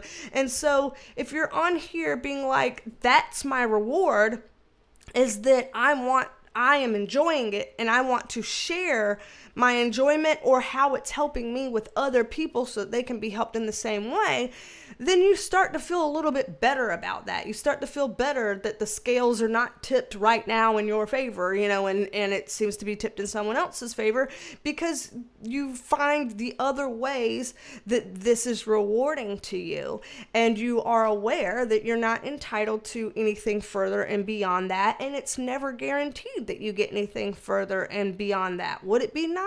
Absolutely. Is it something that you should expect? Only if you want to stay disappointed and start to be resentful. And so maybe that's not the healthiest way to go about it. We all get in our moments and, get stuck in our own mental traps. It happens. And especially, poor guy, he was having a hard time trying to figure out how to make rent. That can be very scary. You start to feel very desperate about, I got to have a certain amount by a certain amount of time, and that makes me desperate. And so certainly those things are scary. I have compassion for that. And that's why I have 3 jobs. I do YouTube and private readings as one job, and then I have 2 other jobs, because I know that YouTube and private readings alone is not even barely, hardly at all gonna cover whatever we got to do. This is a small channel. I have a small business. It's not at all. It's a hobby, in terms of the income that I make here. It's a hobby. And so I work a second and a third job. I don't know if this other guy works a second and a third job. I don't know. Maybe he does. And if he doesn't, maybe that is an option for him to explore other avenues of income, since it seems that, yelling at his viewers is maybe not cutting it for him. So, that's his responsibility to do that piece. So have total compassion for how he feels, because I can resonate with that. I can identify with that. But then we have the responsibility to, do what we got to do, kind of thing. So, oh, bless. Let's see. Okay. Oh shit, the chat jumped. Yeah, and I must be late in responding to things. Man, we've been going for 1 hour and 20 minutes. Holy crap. That's incredible. I need to keep a watch on time. Let's see. Okay, where are we? I'm like, where are we? Okay. Stacy and Fishers, we're here. First of all, hello to you. And then, you said, I would be terrified to do any sort of reading without protection from the dark side. Obviously, not understanding one is opening a tunnel without the ability to close it. Yeah.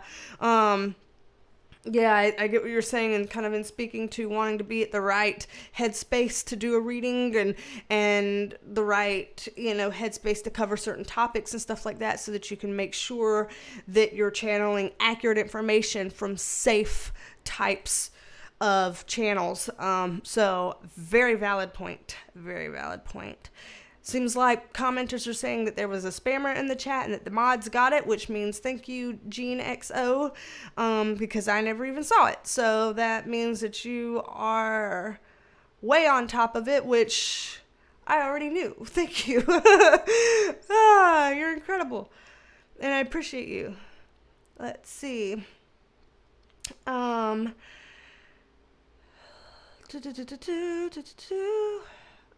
trying to find where else I was. Okay. I'm here, Michelle. This is my first live, yay. Oh, I normally watch your lives after you finish. This is exciting. Oh, Michelle, welcome to a currently live stream. Sorry for whoever's watching the replay later that just heard me say currently live stream and then it's not for you. But for all of us right here, right now at 6:23 p.m. Eastern Standard Time. Yes. So yay, Michelle. That is exciting. Aaron Cooper, hello. Love to have you here. Now I'm catching up some a little, not quite all the way, catching up to where when Silverwolf did the member for 34 months thing, which is crazy. I can't believe it's been that long since we've had the Perk Squad. It's just wow. Just wow.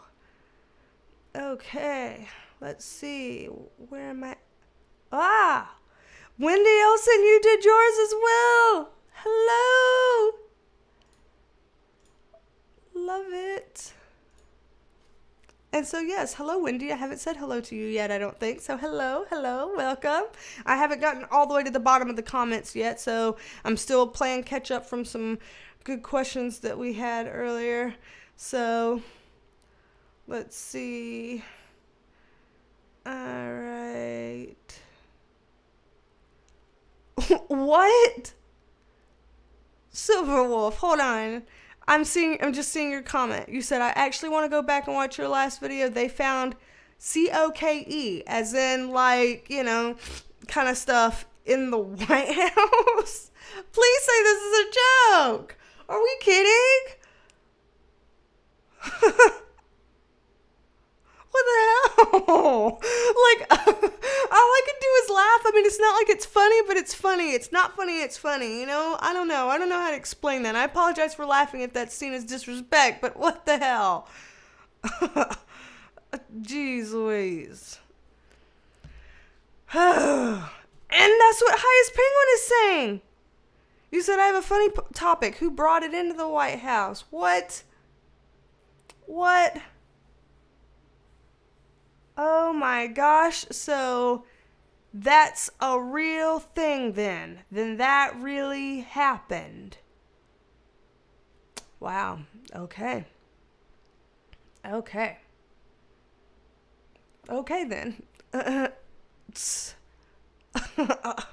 I'm sorry, I'm just blown away. I'm speechless. You've rendered me speechless, and that, as we know, does not happen.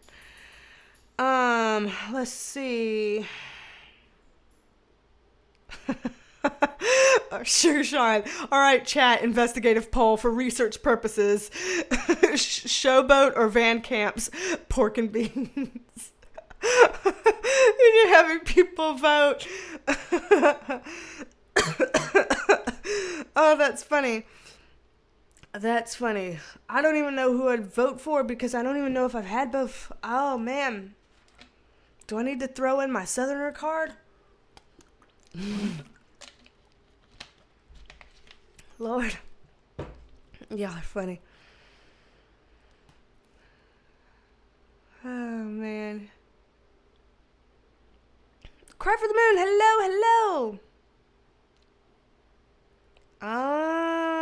Cry for the Moon. They had lots of subscribers because they tell them what they want to hear and sell them a fantasy. Interesting take. So for those people that I had watched, years ago that I was like, oh my God, this is inaccurate. I don't understand. You're saying if they're saying what their subscribers want to hear and the subscribers are like, yeah, man, that's it. Thanks. Then they'll keep watching the videos. And so they've got high subscriber counts. But my thinking would be, then how do you keep them? Because if if you keep getting things wrong or saying, oh, well, something changed, and something changes every single time, so you don't have any way to prove that you ever were technically right, then why would people stay around for that? Wouldn't they?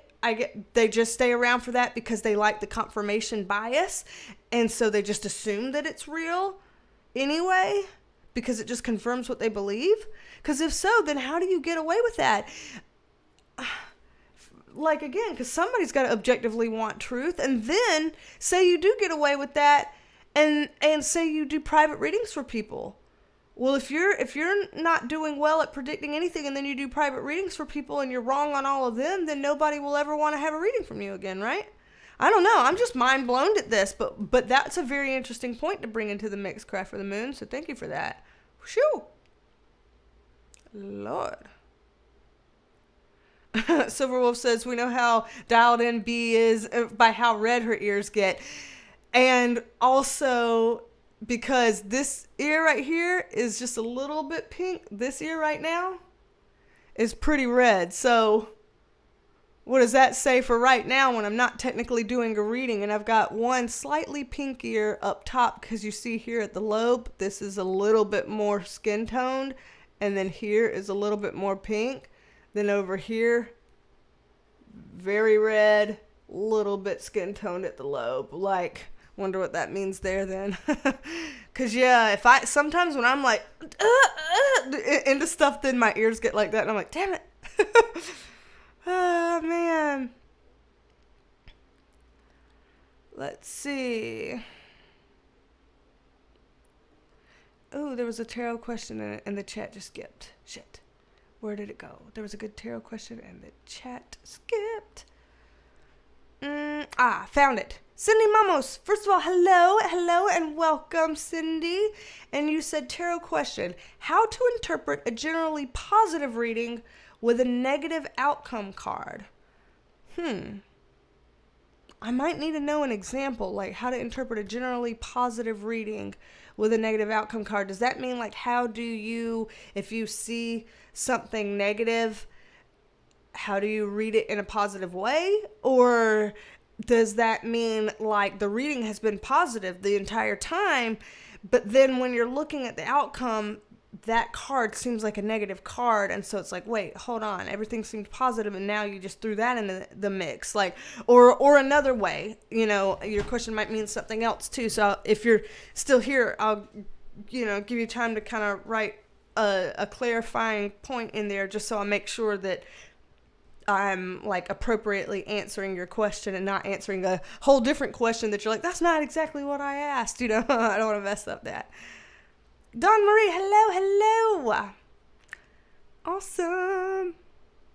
You said, I only talked to you and another psychic who is a medium, she is not on YouTube. I have only found you two to be on point.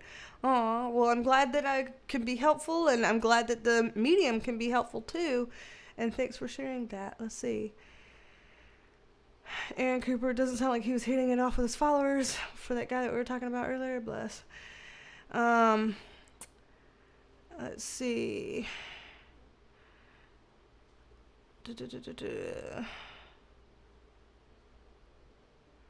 Oh, goodness. Yeah, people are just kind of talking back and forth about that guy, and it sounds kind of like a bit of a mess there. Oceana Song, hello. Thank you for being here. We're excited to see you. And Gwen Harris, did I say hello to you? I know I've been talking to you, but did I say hello to you? I'm not sure if I said hello, so I'm going to say hello. If I'm saying it twice, then sorry. Let's see. Alrighty. Joanne started. Hello. Happy that you are here. Oh, you're asking a question.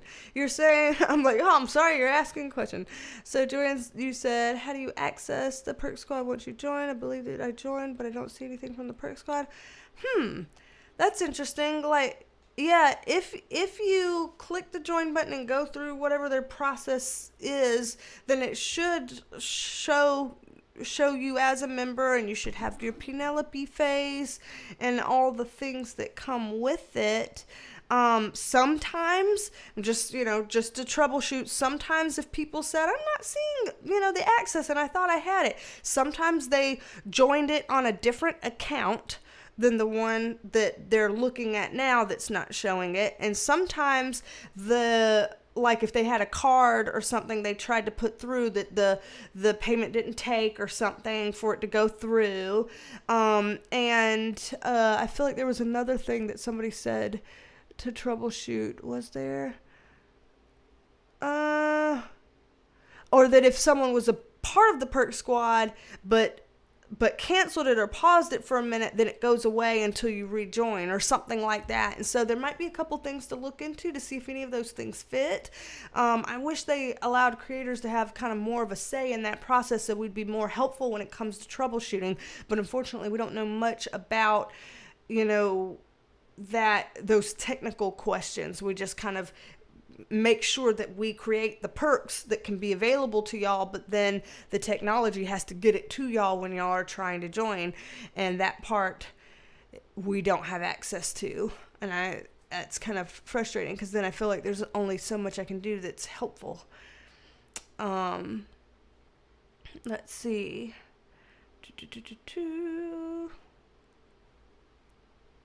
Oh, the chat jumped because I might be getting closer to catching up. Diotima Camila, hola, welcome. Glad that you're here. Awesome. Let's see. Okay. Michelle says, I would rather watch readings from people who are telling the truth and not tell me what I want to hear. That's why you're the only person I go to for private readings. Oh, well, thank you. And I'm glad that I can be helpful, and that you feel comfortable with I'm channeling things to you and you feel like that they're truthful, and that you're able to kind of verify some things and stuff like that. So very, very glad to hear that. And yeah, I'm kind of that way too. I don't, when I tried to watch those channels, I just wanted to know what the truth was. I didn't want people to say something that I was kind of hoping it to be or confirming it to be. Like, I just wanted to know, like, just tell me what it is kind of thing, because I just need to know what, and that didn't happen. I was like, what? It was weird. Zachary Z, hello. Hey, Creepy, how is you? Perking good, and hope you are too, Zachary. Let's see. Joanne says, I think I just joined it again. The Perk Squad, please make sure I'm not being charged twice. I wouldn't be able to see if you're being charged once or twice or whatever like that.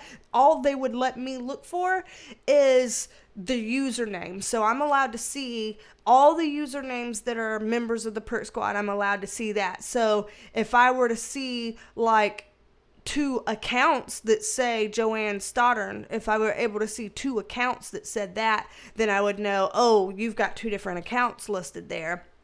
But I wouldn't be able to see payment. I think that they do that for y'all's protection, so that we can't see payment details or charges or things like that, because they don't want us in y'all's banking business kind of thing, which, fair.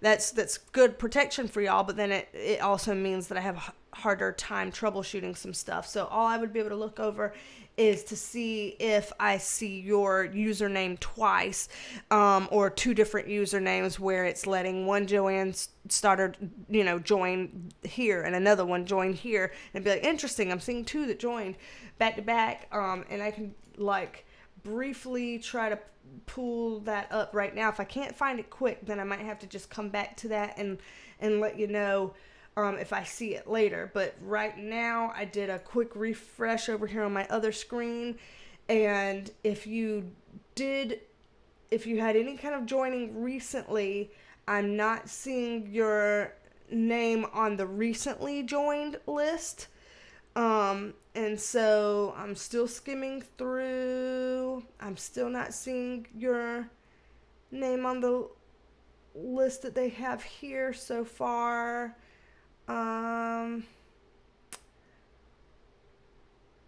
Yeah, not from what I can see here. So for whatever reason, YouTube has not yet recognized that you've joined the Perk Squad. So, because I don't see you on the list that they give me about members. Now, maybe pause a bit and don't try to join again, just so you won't risk, being double charged or anything like that, or maybe try on a different device, but still making sure it's your screen name or something. But I just don't see it here. But I don't want you to, double or triple do something. If you want to kind of give it a minute, see if maybe it needs to think a little bit longer. Maybe it needs, 24 hours to figure it out or something. Then I don't know. Technology sometimes does weird things. So I don't want to give you bad advice on that. Chat again. Skipped again. Let's see. Okay. Cindy wrote the rest of the question here, the clarifier. So you said, yes, a positive reading, but the final outcome is negative. Well, I would say it could be one of two things, without being the person that did the reading. It's hard for me to say for sure. So take what I say with a grain of salt. But it could be one of two things. Either it is a positive reading, but it has a negative outcome, because that can happen. Things can be generally positive and still not have the outcome that we wanted. For example, just using an example, sometimes people will do a love reading and it'll be like it's saying that this person is a good fit for me, that we, tend to have a lot in common, and that we could really do something, but the outcome here says we're going to break up. What the hell? That can't happen, People can be good for each other, and life circumstances it just doesn't happen. We end up having to break up or something, and a quote unquote negative outcome, an outcome that we perceive as negative because it's not something that we wanted, can happen with something that overall seems positive. So that is a potential. Also is a potential that we're misreading what we consider the negative outcome card. So sometimes people see cards like the Tower card, the Death card, the Three of Swords, and things like that, and they're instantly like, oh God, oh, that's bad. It's a bad card. But there's so many different ways of reading cards that sometimes the meaning of it is not necessarily negative. It just is what it is, and we're taking it to mean something negative. A Tower moment can also mean about, towers can sometimes suck. We get the Tower card scares us, but it can also mean that this is a great time to rebuild your tower into what is actually a better fit for you, what you actually want. You get to be proactive and rebuild it your way. And so it can be a good sign. Same with the Death card. Some people are like, fuck, I don't want to see that. But it can mean, hey, things are changing. They're transitioning. It's finally moving. We're finally closing a chapter on something that didn't serve us well, and we're finally getting to a better chapter here. Opening up a new possibility here. Same with the three of almost said Three of Hearts. Three of Swords, which is a heart with three swords in it. So that's why I wanted to say Three of Hearts. But Three of Swords, which is, classically considered a heartbreak card and looks very scary and very damning. But it can also mean having a moment of internal emotional catharsis, having that big cry, having that release, letting out grief and loss and all of this kind of stuff, and just purging all of that from our being so that it can go in the past now, and we can put that behind us, and we can start fresh, we can start new, we can rebuild, we can find what is it from the broken pieces of this heart that we can use to put together and build something new. How can we transmute our pain into something meaningful, some wisdom to carry forward that's going to serve us well in this life? And so sometimes it's just a matter of taking the quote unquote bad card and interpreting it in a less scary way that is still appropriate to the meaning of the card. So it can go kind of one of those two ways is how I would best explain that without being the one doing the reading myself. Hopefully that made sense, Cindy. I hope that made some sense. Okay, I'm almost down here at the comments, and I'm gonna say that within 15 minutes or so, I'll probably be getting off. So just as kind of a heads up, 15 minutes or so, because I've been live for an hour and 43 minutes now, and I think it'll be good to kind of cut it off at or before the 2-hour mark, just so people who are gonna watch the replay wouldn't be like, oh God, the replay is how many hours now? Oh, I'll never be able to watch all that, I don't want that to happen. So, I might cap it off soon, just so we can kind of keep it somewhat contained. Let's see. Jelly Beans Forever. First of all, hello, Jelly Beans Forever. I don't know if I've said hey to you yet, so hello to you. And you said, hi B, is there something someone can do to help their tarot reader be more accurate?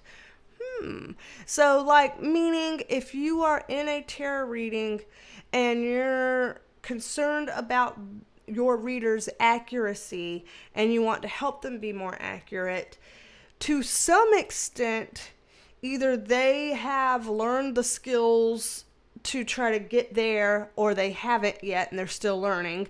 To some extent, they're either there yet at a level of being able to be accurate as a reader, or they're not. So in that way, you're not going to be able to do much. However, there are some ways that could potentially help a little bit.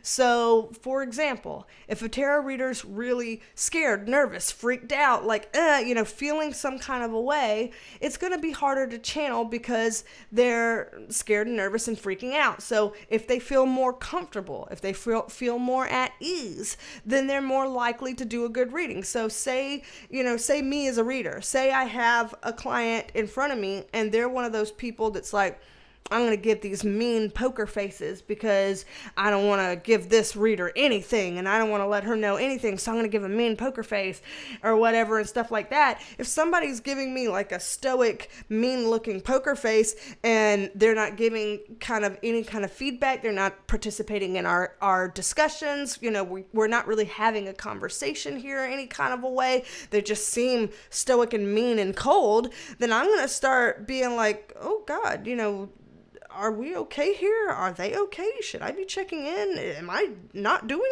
well? Is this not making sense to them? Or maybe I'm off. And those thoughts start to breed doubts, and doubts are traitors for psychics. And so you start to have doubts that can lower your ability to be able to connect, and you might start to be less accurate because you can't connect well, or you might start to not be able to think, what am I reading, because you're too clouded by internal panic or something. So helping to create an environment where the tarot reader feels at ease and comfortable, that could help. It's not your responsibility to make them comfortable. So if they, as a reader, are just uncomfortable in reading people, or in their ability to be accurate, or their ability to be a reader and do a client practitioner interaction, that's not your problem to fix. So let me be clear about that. That's not your responsibility or your problem to fix. But since you asked, is there anything that can be done to make the reading more accurate, just letting you know, the more comfortable and at peace they feel internally, then the more likely they're able to relax into it and have a good channel. So if it feels okay to you to be like, oh, I'm going to be kind of relaxed so that I can mirror that for my tarot reader so that they can feel more relaxed, then if you feel so inclined to do that, then go ahead. But again, it's not your responsibility, it's theirs. Also, another thing that could help them is having some sort of feedback system in some way. So a tarot reader should not need you to give them, or should not require you and need you to give them this big long backstory and all this context and names and birth dates and all this kind of stuff to be able to pull things. People know, they ask me like, hey, I'm seeing this guy or whatever. Does it look like something might work out between us, or does it look like they're a bad fit? What do you see? I don't need their name. I don't need their birth date. I just go with that, so they shouldn't need all this extra stuff. But some people work certain ways that they like to have extra tidbits of information. And so knowing what they tend to feel more comfortable working with is potentially going to help them be accurate. If they feel, for whatever reason, they feel my guides need names and birth dates, if that's what they feel like they need, then maybe if you're withholding a name or a birth date or lying about a name or a birth date, you might get inaccurate results from your reading, so you might indulge and give them the name and the birth date. Giving some sort of feedback or context. What I mean by that is if you are sitting there like, and some people do this, some people really don't want to give a tarot reader anything because they don't understand how it works really. And so they'll be like, what does, we'll say S, what does S think about my friend J? And have they told me the thing yet? And they'll sit back and I'll be like, I apologize. I'm going to need a little bit more context around that. And they're like, well, I don't want to feed you things and give you all the answers. And I'm thinking, I don't need you to feed me things and give me all the answers either. I totally understand why you wouldn't feel comfortable with that. I'm just saying that right there doesn't even seem like a baseline question to me. It seems like it's missing some basic information to make like even a baseline question. Like, do you got any more substance that can go along with that can contextualize your question? That's all, I just want to contextualize your question so that it makes sense in space somewhere. That's all kind of thing. And so ensuring that your reader has enough background or contextualizing information into the question that they can formulate a coherent response to you, that they know what you're getting at. If your question is too skeletalized, then it's going to be missing the meat and taters that they need to be able to grip onto it. Outside of that, if you feel like you have a tarot reader and you're doing all of those things and you feel like it's still incessantly inaccurate, then either the tarot reader is not the most skilled or accurate tarot reader, or the two of y'all just can't seem to form a connection, and they might be a great tarot reader for other people, and they just don't seem to connect well with your energy for any number of reasons. And not sure why that would be happening, but it's possible. It's happened before. It'll happen again to people all over. So hopefully that helps. Hopefully that makes sense. That was a good question. It was a really good question. So thank you for that, Jelly Beans Forever. Let's see. Let's see. Another. So Kay Talks, your question, you said, do you think the universe is always sending us things we can handle for us to reach our highest good, even if it feels really difficult when going through it?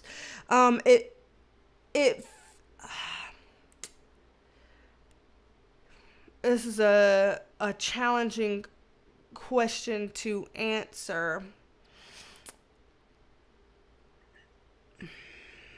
How do I put this?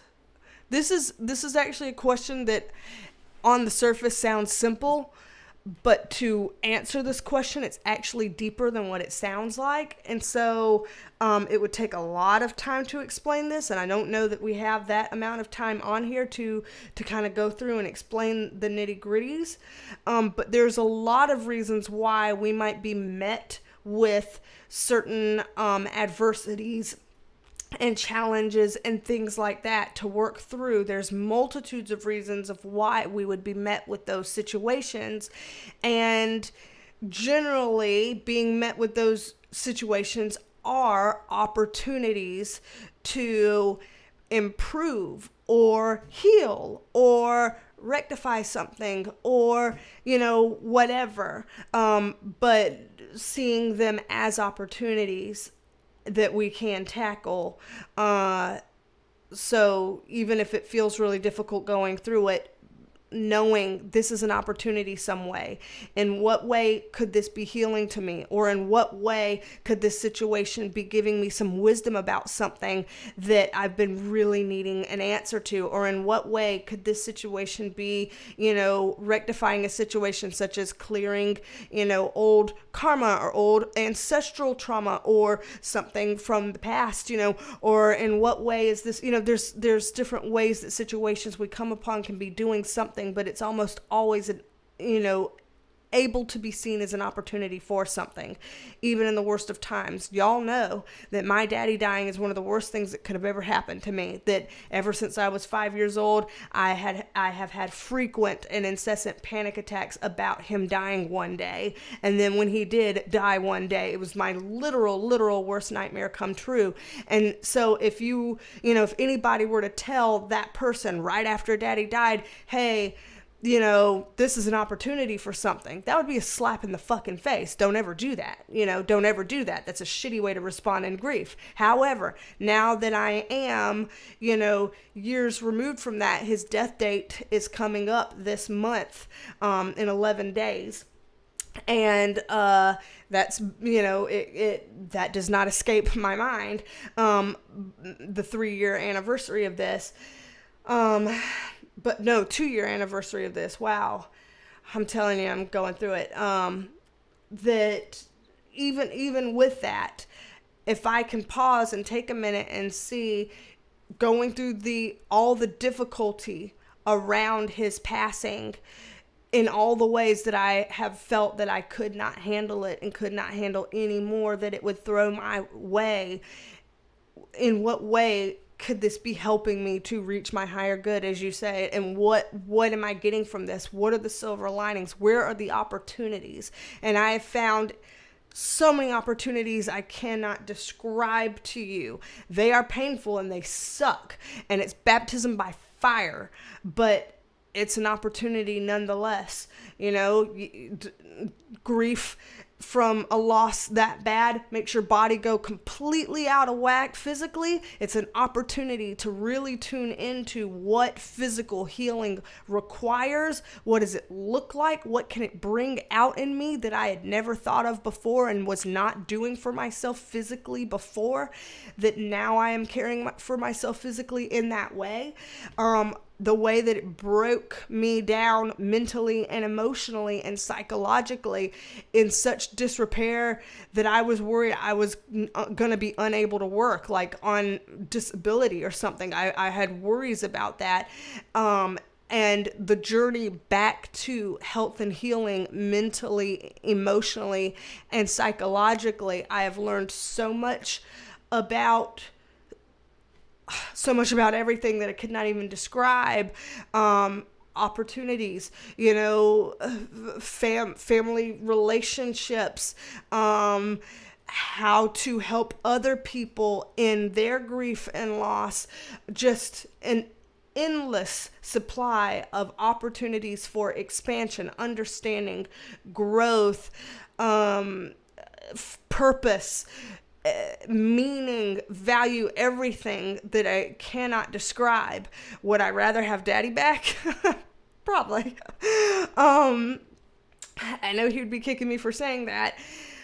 But probably. But is this something that, knowing that I can't have him back in a physical way, that I have at least these things, that's just, that can't be just by chance. There's something in that I just don't even know how to describe. I don't know how to describe. So yes, I hope that that's answering your question as well as I can in a brief amount of time, because that's a big question. And it technically actually has so many more moving parts than what I even just said. So even with what I just said, I know that doesn't even get through it all. Wow, we're getting dangerously close to 2 hours, so I'm going to try to see if I can skim through the rest of this really fast. And then I will see, let's see. Oh,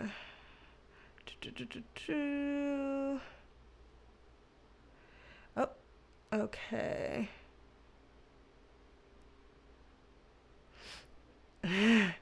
People are just talking about like the tower card and all those things I was talking about earlier. Yes. I do cleanse my tarot decks, Zachary, so I tend to cleanse them with Reiki energy, prayers and intention, and also with Palo Santo sticks that I like. So yes. Yes, Camila Anselmo, I agree, B. I mean, if you don't trust my readings to the point you're testing how accurate I can be, why did you pay me for this damn reading after all? Come on now. Yes, Camila, I'm like, yeah, that's the problem is then you'll never be assured that your reading was something that you could trust because you didn't trust it from the beginning. So you just got to find somebody that you feel like, you know what? As much as it's scary to trust someone on a reading or something, this person, because of some track record that I've seen from them some other kind of way, or, because of word of mouth, I've heard great things or something, I'm going to go out on a limb and trust. And you just go out on a limb and trust, and you give them what they need. They give you what you need. You try to have that, compatible relationship with it. And if you feel like it missed the mark, then you just don't go there again. You say, well, that was a lesson learned and experience that unfortunately didn't go the way I wanted it to go, but I learned that I won't go with this reader again. That's something I learned here, and then you try again some other time if you feel open to it, and yeah, it really doesn't serve the reading well. It doesn't serve you well for you to test your reader. It doesn't serve anyone technically. Let's see. Susie Q926. You are awesome. Oh, you are awesome. You're so well-rounded and you sure give a lot of time. You're so kind to go the extra mile for me and my private reading. Should all get a private reading. She's amazing. Well, that's very kind of you, Susie Q926. Thank you. And you're wonderful and I love you. Goodness. TP, hello for joining. We're about to wrap things up. It's been officially 2 hours here on the live stream. And Wendy Sells 225, thank you for joining. I know I'm sorry that we're wrapping things up. It's been a 2-hour live, and I could keep going, but I worry that the longer I keep going, then the people who maybe would have watched the replay are going to be like, oh God, a 4-hour replay. Who the fuck is going to watch that? And I'll be like, you know what? Touche. I wouldn't. I sure wouldn't, so I would understand. Oh, man. And there's been a lot of good talks in this, if I had more time, I'd be like, yeah, I'm gonna chop out pieces and segments of this that were great questions with, answers that might help other people. And I'll make a video of that, so that it can be shorter. Just like, here's some good questions and good answers. Boom. Here's some tarot Q&A for y'all people, because here's some live tarot Q&A. Like I might do that. I'll write it down. That I can take that from here, make a shorter video for people who wouldn't have the chance to watch this long thing. But I can't promise that I'll be able to get around to making that anytime soon. But I hope so. I never know with my work schedule. I'm always like, I hope to be able to do it. And then I blink after like a big dumpster fire at one of my jobs, and I'm like, 6 days have gone by. What the fuck? What? Where did it go? Oh my God, I gotta do a video. And it'll be like, So I try, y'all. I try so hard to catch up. And one of these days, I won't have all 3 jobs. One of these days, it'll be back down to 2, I hope. And, I'll have more time. So I'm going to keep hoping, keep praying for it. We'll see.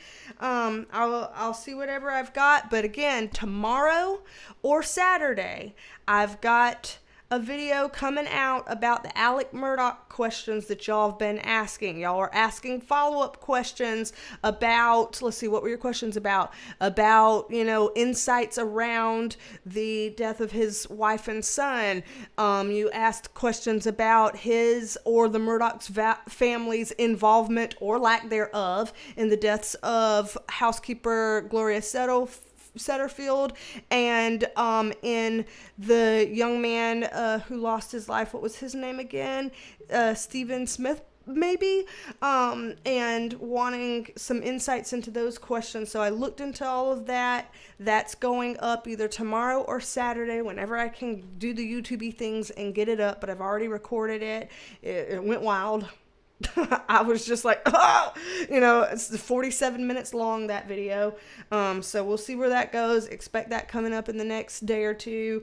I'll see if I can make some Q&A stuff out of this for people who weren't able to be here live. No promises, but I'll see. And also, for those of you who like B-rolls, for those of you who like the puppy shenanigans and the B-rolls, I have found that on my phone, computer, and tablet, I have B-roll segments on all three, and it's out of control. There's too many B-rolls for the amount of videos that I have to stick the B-rolls onto, and so I'm thinking I'm going to make one video that is just pure B-rolls. And so for the B-roll lovers out there, if there are any of you out there watching that love the B-rolls, I am thinking about making a video where it could quite possibly be 15 to 30 minutes of just pure B-rolls. That literally could happen. It will probably get like 20 views. Like something low like that. But what else am I going to do with them? If I can make 20 people happy by showing a B-roll video where it's nothing but pure B-rolls back to back to back to back to back, if I could even make 20 people happy with that, then that means it was worth doing.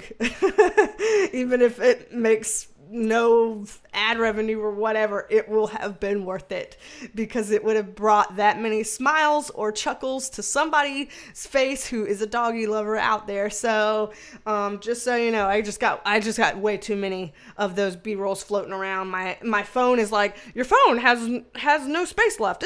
It's full. You need to get rid of some shit. And I'm like, well, what shit do I need to get rid of? And it's like 90% of your phone is videos, and I'm like, crap, it's all B-rolls. It's B-rolls I gotta do something with. And so I'm like, okay, I'm just gonna have to do a B-roll video so I can clear my phone. My phone is tapped out.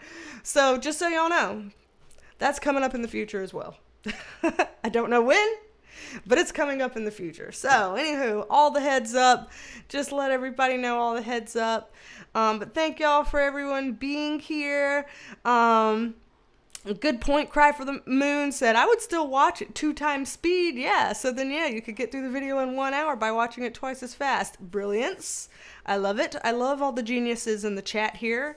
Y'all have all been so smart for me today, and I have needed that because my brain is not there. And so I appreciate y'all more than I can even describe.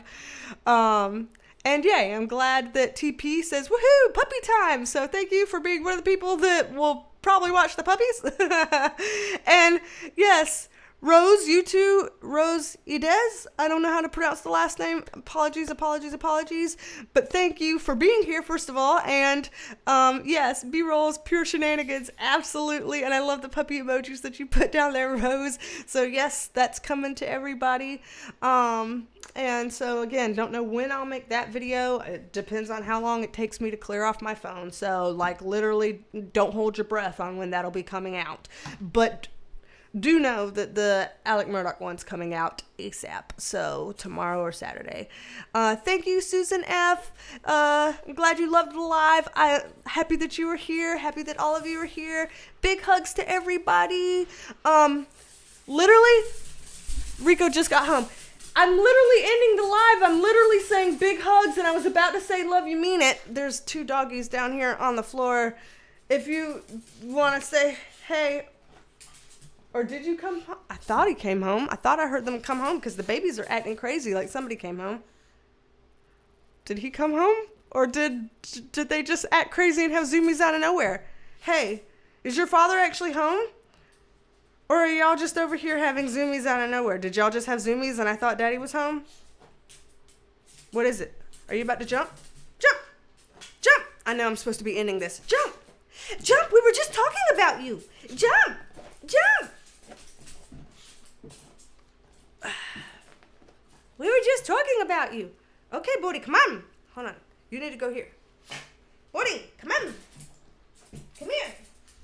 Come here, son.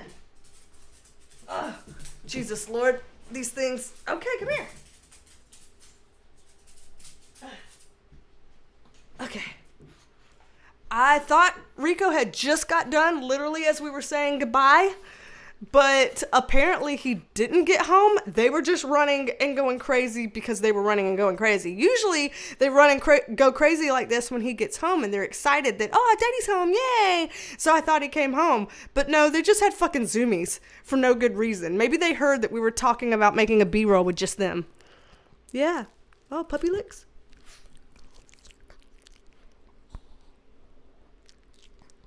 Do puppy licks. Yeah, puppy licks. Puppies were dancing. Yeah, we're gonna have a puppy B-roll video of the shenanigans like this today. So they're like, oh, speaking of puppy shenanigans, let's have some. Let's have puppy shenanigans such that mommy thinks that daddy's home when he's not really. But let's just have puppy shenanigans like that. Oh, big yawn. So, y'all go about your business. Crazy dog's making me think that he's home when he's not. And, anywho, false alarm on him being home. But, yeah, they knew that it was, that we were talking about them and puppy shenanigans, and they decided to literally create a B-roll of puppy shenanigans in here as we were speaking about it. So, that's a hilarious synchronicity if there ever was one. So again, for the 11,000th time, goodbye. Thank you for being here. I enjoyed the live, and I'm happy to have all these requests and notes and things like that. Very helpful. I will put them to good use as always. And yeah. I appreciate it. What a shit show. What a shit show way to end this. Yeah. Anywho, so I hope that y'all have a great rest of your night. Ignore these shit willies, and I'll see you on the next one very soon. So, don't be a stranger. Come back and see me, and I will talk at you later. Bye, love you. Bye, love you.